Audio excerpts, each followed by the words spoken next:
നമ്മൾ ഇന്നത്തെ വീഡിയോ പരിശോധിക്കുന്നത് നമ്മുടെ പ്ലേ സ്റ്റോറിനകത്ത് നമുക്ക് വളരെ ഇൻട്രസ്റ്റിംഗ് ആയിട്ടുള്ളൊരു ഫീച്ചർ എത്തിയിട്ടുണ്ട്.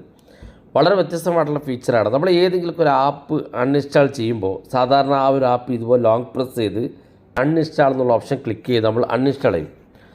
ഓരോ ആപ്പുകൾ നമ്മൾ അൺഇൻസ്റ്റാൾ ചെയ്താൽ നമ്മുടെ മൊബൈൽ ഫോണിൽ ആ ഒരു ആപ്പുമായി ബന്ധപ്പെട്ട ഡാറ്റകളൊക്കെ സേവ് ചെയ്യപ്പെടും. അതുകൊണ്ട് തന്നെ നമ്മുടെ മൊബൈൽ ഫോണിൻ്റെ സ്റ്റോറേജ് പെട്ടെന്ന് തീർന്നു പോകും.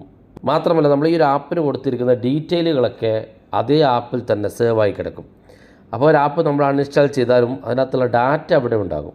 അപ്പോൾ ഈ ഒരു പ്രശ്നം പരിഹരിക്കുന്നതിന് വേണ്ടി പ്ലേ സ്റ്റോർ കൊണ്ടുവന്ന ഒരു ഫീച്ചറാണ്. ഏതാണ് നോക്കാം. തീർച്ചയായിട്ടും ആപ്പുകൾ ഇൻസ്റ്റാൾ ചെയ്യുന്ന ആളുകളൊക്കെ വീഡിയോ കാണണം. നിങ്ങളുടെ സുഹൃത്തുക്കൾ കൂടി ഈ വീഡിയോ ഷെയർ ചെയ്ത് കൊടുക്കണം. ഇത് നിങ്ങളുടെ പ്രൈവസിയുമായി ബന്ധപ്പെട്ടുള്ള ഒരു വീഡിയോ ആണ്. അപ്പോൾ അതിനുവേണ്ടി ഞാൻ ആദ്യം ഇവിടെ പ്ലേ സ്റ്റോർ ഓപ്പൺ ചെയ്യുകയാണ്. പ്ലേ സ്റ്റോർ ഓപ്പൺ ചെയ്ത് ഏതെങ്കിലും ഒരു ആപ്പ് ഇതുപോലെ ക്ലിക്ക് ചെയ്യുകയാണ്. നമ്മൾ നേരത്തെ ഇൻസ്റ്റാൾ ചെയ്ത് വെച്ചതോ അല്ലെങ്കിൽ നമ്മൾ അൺഇൻസ്റ്റാൾ ചെയ്ത് പോയ ആപ്പൊക്കെ ആണെങ്കിലും അല്ലെങ്കിൽ നിങ്ങൾ ഉപയോഗിക്കുന്ന ആപ്പാണ് നിങ്ങൾ ഒഴിവാക്കുകയാണെങ്കിലും നിങ്ങൾക്ക് ഇത്തരത്തിൽ ഓപ്പൺ ചെയ്ത് ഇവിടെ താഴെ ഭാഗത്തേക്ക് വന്നാൽ ഡാറ്റ സേഫ്റ്റി എന്നൊരു ഓപ്ഷൻ കാണും. ഇത് ക്ലിക്ക് ചെയ്ത് കൊടുക്കുക. ക്ലിക്ക് ചെയ്ത് നേരെ താഴെ ഭാഗത്തേക്ക് വരുമ്പോൾ ഇവിടെ കാണാൻ നമുക്ക് എന്തൊക്കെ ഡാറ്റകളാണ് നമ്മുടെ മൊബൈൽ ഫോണിൽ നിന്ന് ഇവർ സേവ് ചെയ്തിരിക്കുന്നതെന്നുള്ള ഡാറ്റ കളക്റ്റഡ് എന്നുള്ള ഡീറ്റെയിലൊക്കെ കാണും. നമ്മുടെ പേഴ്സണൽ ഇൻഫർമേഷൻ, അതുപോലെ തന്നെ നമ്മുടെ ഡിവൈസിനകത്തുള്ള ഡാറ്റകൾ, ആപ്പ് ആക്ടിവിറ്റീസ്, ഫോട്ടോസ്, വീഡിയോസൊക്കെ ഇവരെടുക്കുന്നുണ്ട്. ഇവിടെ മുകളിൽ കാണുന്ന നമ്മുടെ ഫിനാൻഷ്യലായിട്ട് ബാങ്ക് ഡീറ്റെയിൽസൊക്കെ ഇവർ കയ്യിലാക്കുന്നുണ്ട്. അപ്പോൾ ഇതെല്ലാം നമുക്ക് ക്ലോസ് ചെയ്യുന്നതിന് വേണ്ടി അല്ലെങ്കിൽ ഇതൊക്കെ നമുക്ക് ക്ലിയർ ചെയ്ത് കളയുന്നതിന് വേണ്ടി ഇവിടെ താഴെ ഭാഗത്തേക്ക് വന്നാൽ ഡാറ്റ ഡിലീഷൻ എന്നുള്ളൊരു ഓപ്ഷൻ കാണാൻ സാധിക്കും. ഇതിന് താഴെയായിട്ടൊരു ബ്ലൂ കളറിൽ ഗോ ടു ഡെവലപ്പേഴ്സ് സൈറ്റ് എന്നുള്ള ഓപ്ഷൻ കാണും.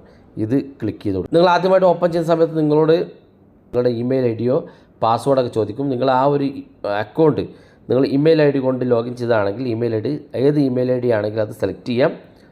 ഇനി മൊബൈൽ നമ്പർ ആണെങ്കിൽ ആ മൊബൈൽ നമ്പർ ടൈപ്പ് ചെയ്ത് കൊടുക്കുക. പാസ്വേഡ് യൂസർ നെയിം ഉണ്ടെങ്കിൽ അത് ടൈപ്പ് ചെയ്ത് കൊടുക്കുക. ഏതാണ് നിങ്ങൾ ലോഗിൻ ചെയ്തിരിക്കുന്നതെങ്കിൽ അത് ടൈപ്പ് ചെയ്ത് കൊടുക്കുക, സെലക്ട് ചെയ്ത് കൊടുക്കുക.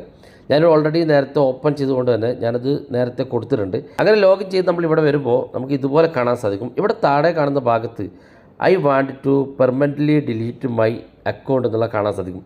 ഇവിടെ ടിക്ക് മാർക്ക് ക്ലിക്ക് ചെയ്ത് കൊടുക്കുക. കണ്ടിന്യൂ ക്ലിക്ക് ചെയ്ത് കഴിഞ്ഞാൽ ഈ ഒരു ആപ്പിനകത്തുള്ള മുഴുവൻ ഡാറ്റയും ഡിലീറ്റ് ചെയ്യും. മാത്രമല്ല ഈ ഒരു ആപ്പ് പെർമനൻ്റ് ആയിട്ട് നമ്മുടെ മൊബൈൽ ഫോണിൽ നിന്ന് ഡിലീറ്റ് ചെയ്ത് കളയുകയും ചെയ്യും. നമ്മുടെ മൊബൈൽ ഫോൺ ഇല്ലെങ്കിലും നമ്മുടെ മൊബൈൽ ഫോണിലേക്ക് വന്നിരിക്കുന്ന എല്ലാ ഡാറ്റയും ഈ ഒരു ആപ്പ് കളക്ട് ചെയ്തിട്ടുണ്ടെങ്കിൽ അതിവിടെ വെച്ച് ഡിലീറ്റ് ചെയ്യാനുള്ള സൗകര്യം പ്ലേ സ്റ്റോർ കൊണ്ടുവന്നിട്ടുണ്ട്.